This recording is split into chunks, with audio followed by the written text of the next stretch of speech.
I'm Elliott Bambrough. Are you Mother Nature in disguise? Everyone was saying, like, I've got to go and see this tree. I guess you could call me a tree lover. And I first saw the trees! I love their history, their science. It's like seeing nature's Mona Lisa for the first time. And the emotional connection people have with them. Let's go.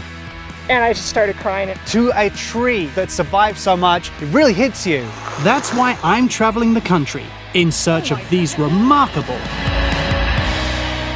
tree stories.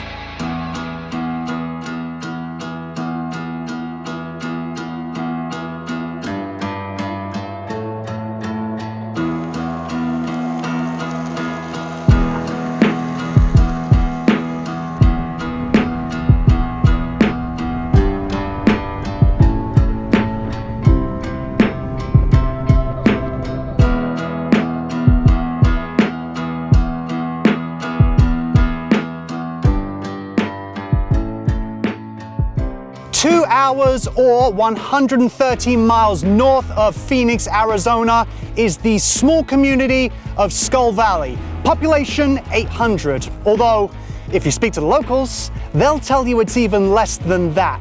Now, it takes a special kind of person to build a community here. They've seen droughts, they've seen floods, they have even fought off an influx from the Hells Angels, who, by the way, they kicked out of town.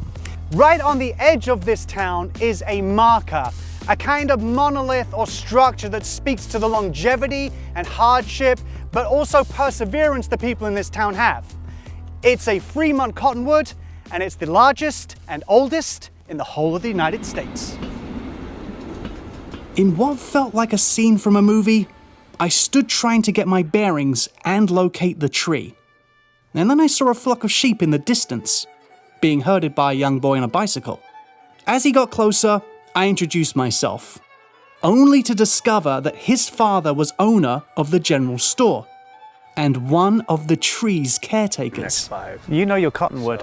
Well, I have a tree service, so I know a lot of trees. So. That's one of the oldest, one of the biggest, and it's housed here in Skull Valley. So I mean, you guys sit on a corner of history and something that's impressive. Yeah. What's happened to the tree since I was a kid is more like the burls on the side of it just get bigger. Right. So you see all that burling around the tree, those have just kind of exploded in size.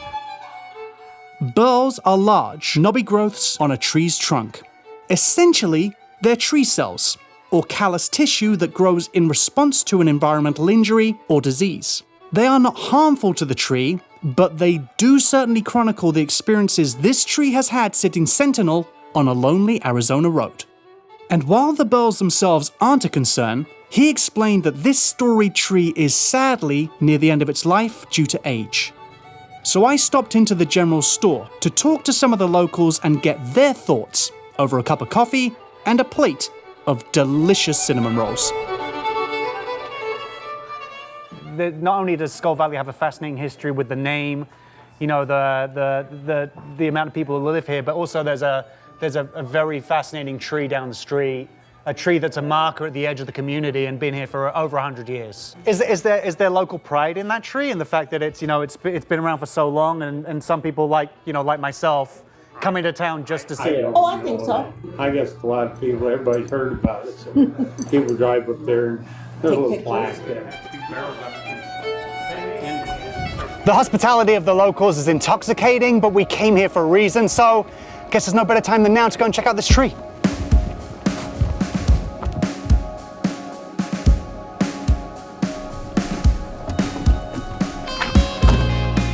The Fremont Cottonwood, or Populus fremonti, grows in areas near streams, rivers, and wetlands in the American Southwest. Its shiny leaves are triangular or heart-shaped and light green with white veins. When those leaves shimmer and rustle in the wind, the effect is distinctively beautiful. You are probably most familiar with the Fremont Cottonwood because of the cotton-like fluff that blows in the wind and is a way for the tree to disperse its seed. It is a fast-growing tree with a broad, open crown and stout, widely spread branches. When the tree is young, the bark, branches, and twigs are smooth.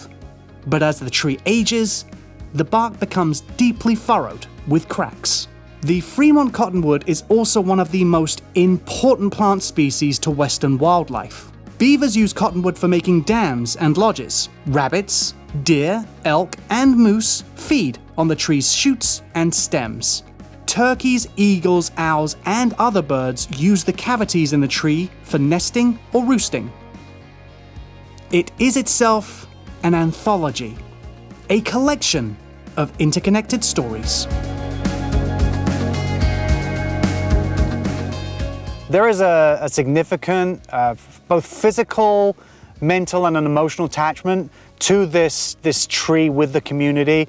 Everyone I've spoken to, everyone I've been in connection with, when I bring up the tree, when we talk about it, there is a shift in their mood, either kind of making them happier talking about it. There's a pride element, but there's also a sadness with the family who actually planted this tree, with the fact that sadly obviously the mother that planted it in 1913 is no longer with us.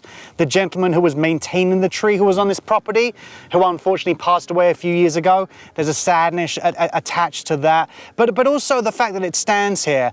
It's a kind of a physical representation of the town, the longevity, the fact that against all the odds that it's still here. You know, these trees typically live to around 110, 120 years old, and this tree is at that cusp right now. It's holding on, and it kind of stands as a testament to Skull Valley and what it represents with the community here. I could stay here all day and love on this tree, but honestly, you and I have way too many others to check out. And this next one in particular, you guys are gonna love. I'll see you there. Healthy trees increase in value with age. They increase property values, beautify communities, purify air, and save energy by providing shade from summer's heat and protection from winter's wind.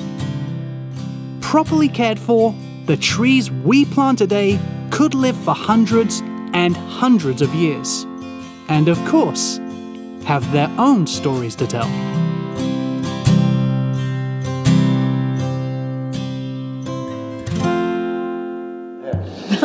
And you can show us around. There you go. I think one of the things that You're I've recording all this. Maybe. We wouldn't be much of a documentary if we didn't record all this, Lauren. It's kind of by nature. We can't just tell people what we had a conversation about. We have to have proof. Yeah.